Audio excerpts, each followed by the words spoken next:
Our final speaker is another oxymoron, I guess, student speaker, is that right? How many of you had Mr. Fennell at Wildemar Elementary? Did any of your children have Mr. Fennell? Very good. I know our kids did and enjoyed him thoroughly. I didn't realize, and there's so many stories that you find out as you go through this. I did not realize that he was a student here at Elsinore High School, and not only that, but his family has lived here for years. And he continued his career serving the students of Elsinore.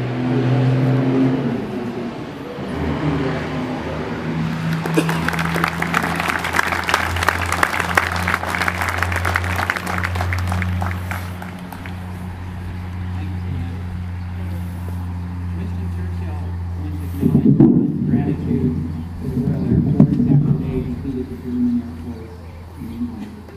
He said, never in the field of human conflict was so much owed by so many to so few. And I'd like to thank Stan and Cody Crippen and Mary for all the work they put into this memorial. It's an honor for me to be listed here with the men and women of Elsinore High who serve and are serving in their country in one of the military services. My story today begins and ends with the Lake Elsinore Unified School District. I began my first year in the school district as an 8th grader in 1960 at the town of Elsinore. Back then it was a K-8 school. I continued on to high school and graduated in 65, and then went on to Cal Poly, Pomona, and graduated in 69. After Cal Poly, I really wasn't sure what I wanted to do with my life, so I decided to enlist in the Air Force. It was 1969, and Vietnam was showing no signs of slowing down. There were over 541,000 forces in Vietnam in February of that year. Since I no longer had an educational 2S deferment, I was facing the draft. The Air Force seemed like a good alternative, and I was happy to serve my country. I spent 3 years as a requisitioning supply specialist for ground jet aircraft at Nellis Air Force Base in Las Vegas, Nevada. My specialty was keeping my favorite airplane flying, the F-4 Phantom. The F-4 Phantom fighter jet had a payload of 16,000 pounds, twice the load of a World War II B-17. The F-4 Phantom tallied 277 air-to-air combat victories in Vietnam. In the spring of '72, I had one more year to go in my enlistment. I had just been promoted to staff sergeant, so I decided to buy a new car. And the guys would say, surely if you buy a new car, you're going to get orders to go overseas. And within a month, I had orders to go overseas. Well, after buying the car, I had to give it up to my father for a year, and I had orders for Turkey.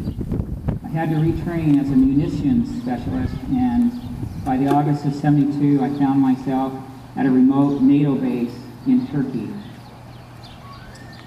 Serving in the military was an enlightening experience for me, and I was able to make new friends, travel, and learn about different cultures. Finally, in the August of '73, came and I was honorably discharged as staff sergeant.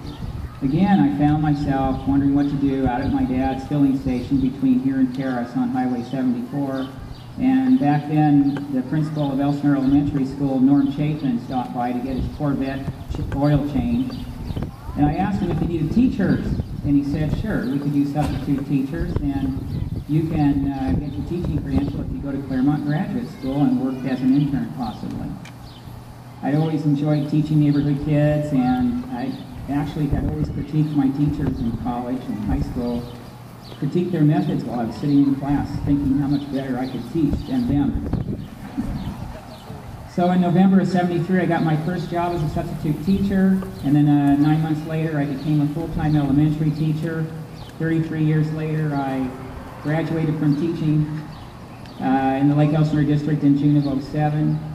And there you have it, from 1960 as an 8th grader until last year, June of '07, with the United States Air Force sandwiched in between. For me, the 3 years in Las Vegas and 1 year in Turkey was a cakewalk compared to what Elsinore graduates, those who serve or are currently serving in combat zones around the world today. We all owe so much to them, and I am deeply honored to be listed alongside them on this memorial. Thank you very much.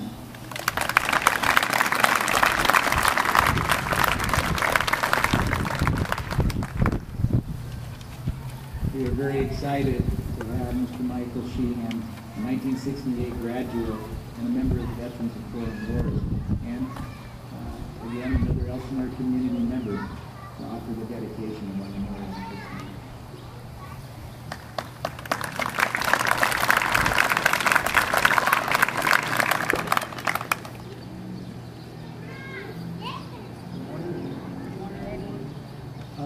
Like I said, I'm used to Veterans of Foreign Wars. I didn't know it's Elsinore. We were looking for it down, but we dedicated on Saturday and we're back in Elsinore.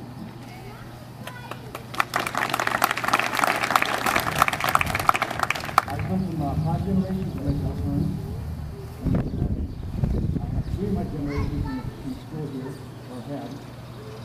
I'm most honored to have my son, who also is a United States Navy, along with me, and he's in Desert Storm. Son-in-law is second Desert Storm. Another family and friends are in the service. Some came home, some did not. I've been honored to ask to give out the Children's Prayer. I did serve as chaplain with the Elk Lodge, but I'm a trustee right now of our post in the district surgeon. I do want to say that Mr. Merrifield is the longest 3 minutes I've ever had. But I have a history with Mr. Merrifield because I served as the president of Elgin Fire Company here in Elsinore, and Mr. Merrifield had the only air service we had in the valley. And we called him John Scoop, because he would get there, pick the patient up, and get him to the hospital as soon as possible. Possibly saved him lots of lives, and we really would absolutely love to have him. And Mr. Merrifield, I honor you, and I thank you for all your work.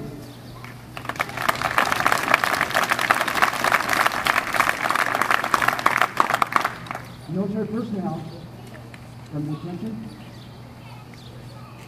very rest. Remain covered. Please, other guests, please keep your hat on because of the heat. Please off. Let us pray. Almighty God and merciful Father, we pray to glorify you. Thank you for the many blessings you have bestowed upon our great nation. And Father, we beseech you to guide our mission commerce in every day and night. Give us unbounded strength and courage to continue the efforts to survive and secure their residence. If they pray for us, we ask you to recommend the house we prepare for them so they will rest in peace. Please watch over our troops. Amen.